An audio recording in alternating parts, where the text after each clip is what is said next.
Rick, how did you become involved in the semiconductor industry? And please tell us a little bit about what TGK Japan does. Okay. The when I was getting ready to do my PhD thesis, uh, there was more interest at Harvard in sort of looking at modern Japan. I was looking at either the automobile industry or the semiconductor industry. Actually, I came to Japan and I did studies both on automobiles and semiconductors, uh, and then ended up writing my thesis mainly on semiconductors. And it was just uh, it, as an industry, semiconductors is a very good way. It's a very good lens to look at Asia in general, because now the semiconductor industry is so heavily centered in Asia. But the way the Japanese adopted the industry, the things that the Japanese brought to the industry, then the industry traveled to Korea, Taiwan, now is traveling to China. Uh, it's been a fascinating industry to look at the development of Asia. So it's been a lot of fun. I spent my career in semiconductors actually with a Boston company that Ezra introduced me to, a company called Teradyne that tests semiconductors. So I spent my career in the industry looking at sort of not semiconductors as what it is. It's an electronic device and how to test them. And TGK is actually we help various companies to test semiconductors. So we look mainly at the testing of semiconductors. But it also looking at as I say, the semiconductors has a yield. The process inevitably gives some percentage of defective devices. So it's been a good way to look at how the Koreans, like Samsung, has come up the learning curve in semiconductors, how the Taiwanese have come up the learning curves in semiconductors, and now looking at the Chinese and where they are going in semiconductors. I think, incidentally, there are a lot of people who are concerned about China's investment in semiconductors. I think it's a good thing. I think it's a good thing for the industry. Everybody worries about the newcomers. When the Koreans started investing, people were worried about the Koreans, but it's been a good thing for the industry. The Taiwanese, it's been a good thing for the industry. I think Chinese presence will be a good thing as well. Mm. So we see a lot in the news recently about the rising importance of semiconductors in powering and operating technology that we use today, everything from computers to mobile phones to automobiles. And these days, our leaders in Washington will often frame the issue in terms of semiconductor chips being critical to components related to military capabilities. Going forward, how do you see the industry evolving? Uh, it's semiconductors are all of us. I mean, we carry with us semiconductors as we walk around. It's amazing semiconductors. It's a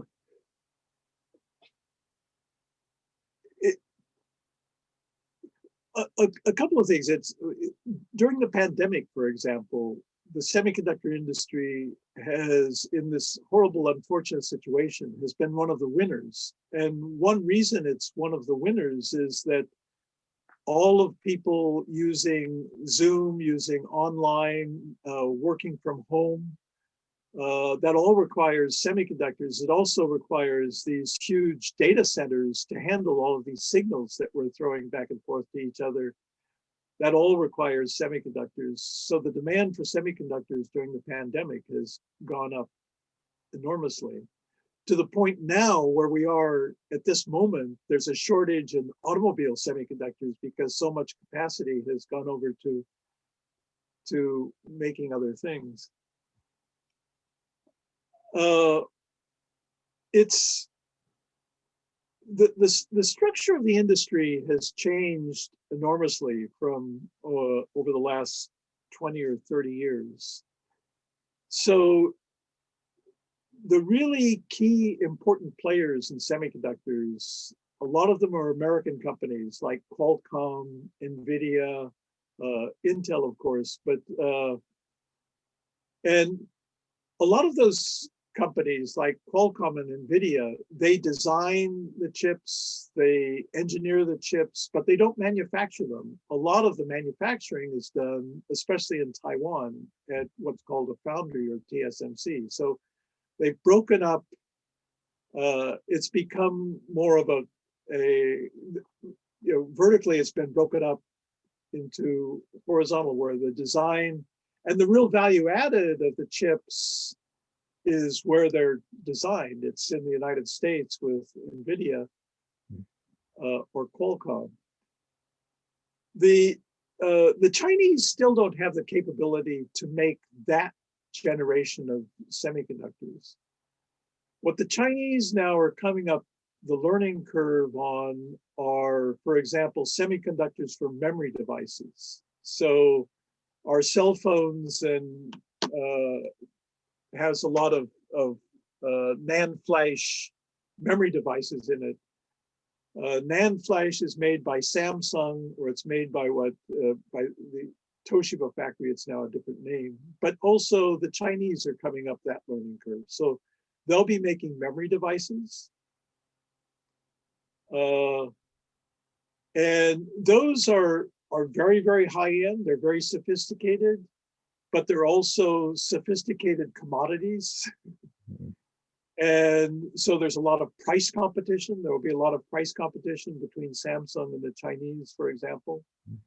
For us as consumers, that's a good thing, because the price will come down, and maybe the price of our cell phones will come down, and the price of the memory chips that we use to store our photographs and so forth will come down. But they're commodity, and they're not proprietary. And then the Chinese are making a lot of sensors, a lot of automotive semiconductors. The Chinese are going after electric vehicles in a big way, and that will take a lot of semiconductors. Those chips aren't necessarily made on the state of the art in the state of the art factories, but there's need for capacity. The other thing about the semiconductor industry is no single country has hegemony. No single country can control a large chunk of the supply chain. It's, the economist David Ricardo, who talked about countries having their own special skills.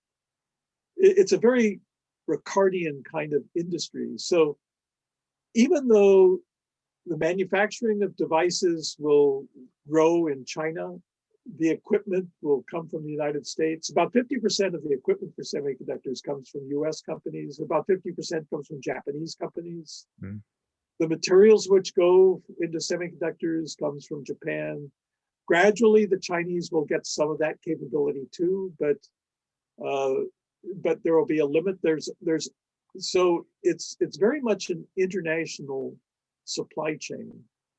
So the worry that as China grows, the United States will lose, it's never happened that way.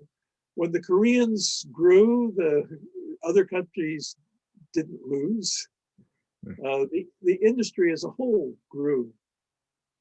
So I keep thinking that we have to get that word out that now military is important. Actually, military semiconductors are not always at the state of the art, because military equipment has a long life cycle. Uh, so it's not always state of the art, but and there will be reverse engineering, and there will be poaching of intellectual property, and we have to guard our intellectual property as best we can. Yeah.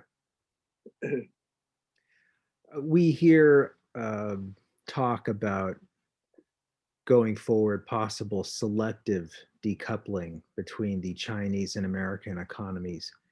Do you see that creating a situation at some point where there will be differing standards for semiconductors at some point? I think that probably we're going to have to put up for a long time with export controls for equipment coming from the United States to China.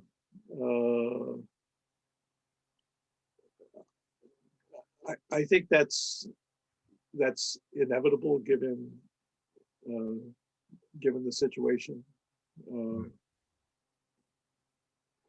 And there's also the issue of 5G and Huawei, and if Huawei becomes the standard for cell phone networks, does that give the Chinese access to our conversations and so forth? We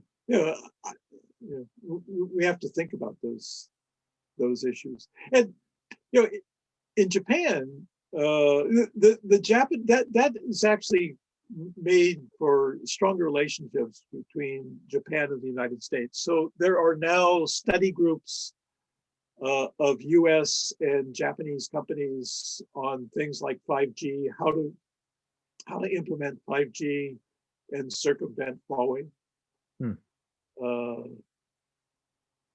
There's a lot of that going on. So if President Biden were to ask for your advice on what Washington's policy should be towards semiconductors, what would you tell him?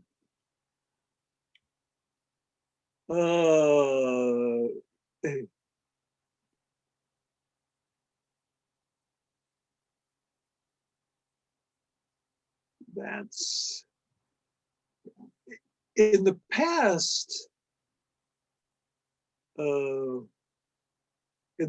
I've always felt that where the Japanese central government was putting money into R&D for semiconductors, the Koreans were putting money into R&D for semiconductors, but the United States was not, was one of the problems. I think that is changing. I think that we should be looking at the places where the United States should be putting its R&D money for semiconductors, and see what our priorities are. I think that's, we did have a sort of combination government and private business consortium for semiconductors called Semitech, for example, which has come unraveled. And I think it'd be good to look at some of those consortia again and see if there's sort of where there's what we call pre-competitive places of collaboration between private business and government. Even the Europeans do a good job with that. The Europeans in Belgium have a consortium called IMEC, which is probably the best consortium worldwide for semiconductor technology. Can you recommend any books or news sources about Japan or China that Americans should be reading? For news sources, I think what the Asia Society, Mhm. which is now headed by Kevin Rudd. You know, with the pandemic, I think the pandemic, as horrible as it's been, there's been a proliferation of webinars. Whereas before, Columbia University has a great uh, seminar series that they've had for years, but it's always been based in New York. Now it's a webinar. Mm. So the Columbia Center for Japan Economics and Business, run by David Weinstein, is great. Okay. And it's now a webinar. So anybody can go to it, doesn't cost anything. Kevin Rudd at the Asia Society is running a great series of webinars. Mhm. And you know, and he himself is just terrific.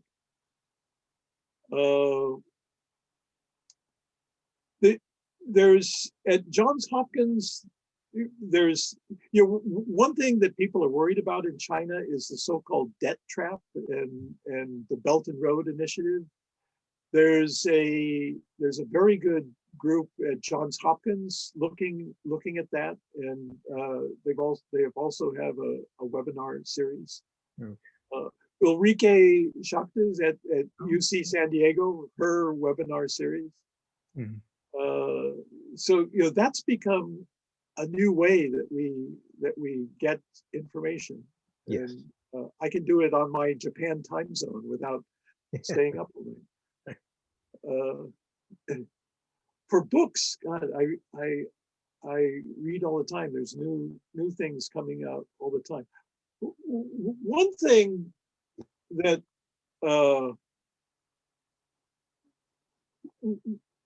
I think is important for people to realize, especially Americans or Chinese, is there is this tendency to look at the world in sort of a way that there's a race for hegemony, and there's going to be a number one and a number two. And so it's a race between two countries for hegemony. And I think it's the wrong way to think about it. And one reason is probably because I'm placed in Japan. Japan has 125 million people, so it's got 1/10 the population of China and 1/4 or whatever the population of the United States. But Japan's overseas assets, that is the assets, if you combine the assets of Japanese companies' investments overseas, Japan's overseas assets are the highest of any country in the world. Mm. Which means that if you just look at Japan's GDP, it's number 3. But in addition to the GDP, which is only the economic activity within the Japanese archipelago, and then you add the overseas assets, and all of those activities, the overseas assets, goes into the GDP of Indonesia, China, Vietnam, and so forth. You add all that, Japan is about 1.6 or 1.7 times larger than its GDP. And there are people doing work on that.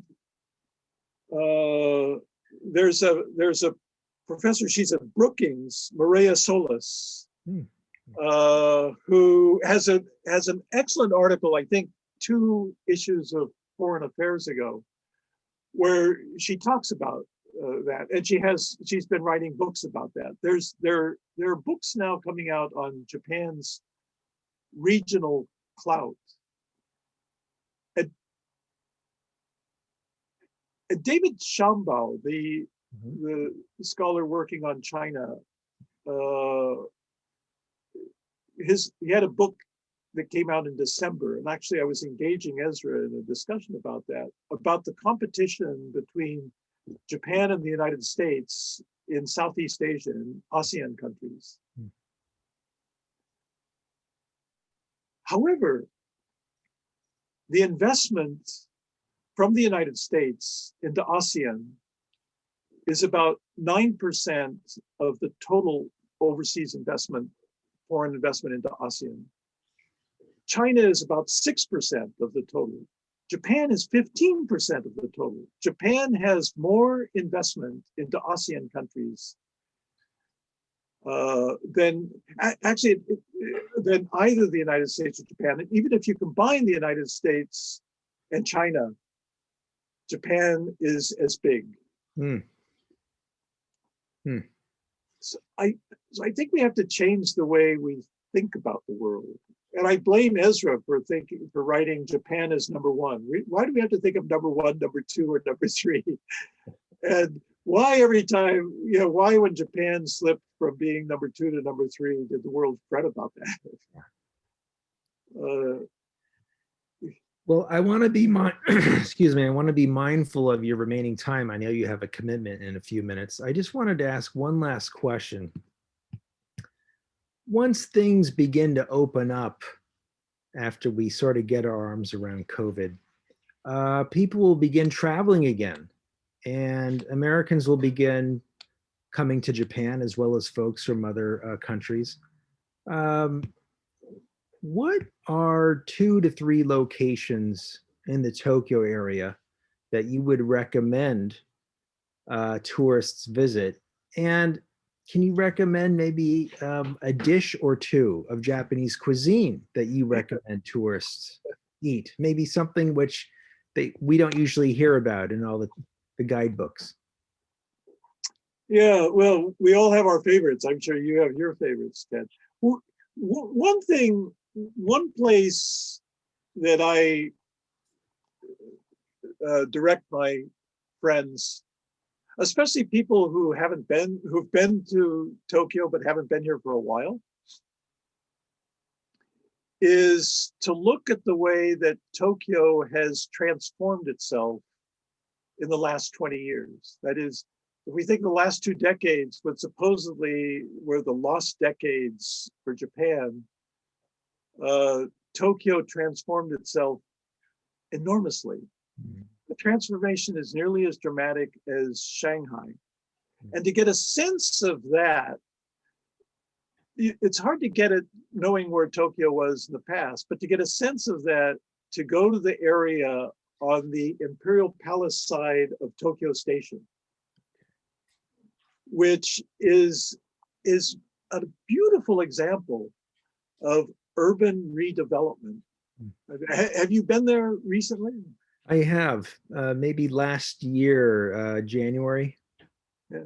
And it's now getting completed. It's a beautiful urban space that was part of it was kind of a dead financial center, but is now a destination. And then Tokyo, the transformation of Tokyo Station itself. So Okay. That area would be one. Okay. Another area that I absolutely love, it's not Tokyo, but it's Kamakura. Okay. And to take the hike from the temples at North Kamakura Station and go over to the Big Buddha, where you go through 13th century Japan. Is something I really like. People have to be a bit robust. Yes. And then look at the other. There are other sort of new urban hubs. We don't know where Shibuya is going to end up. Shibuya's been an interesting tourist spot for a long time, but now it's completely being transformed. For dishes, I don't know. I guess I'm a fan of izakaya, Japanese pub food. Okay. Okay. Good. It's cheap. It's good. I miss going to Japanese pubs. Yeah. They're happy places full of good food. Yeah. Well, good. Those are excellent suggestions. Rick, you've been so gracious with your time. and really appreciate you reflecting on Professor Vogel's career, as well as your very important career and work over the years. And it's been a real treat to speak with you. And I really appreciate you taking the time.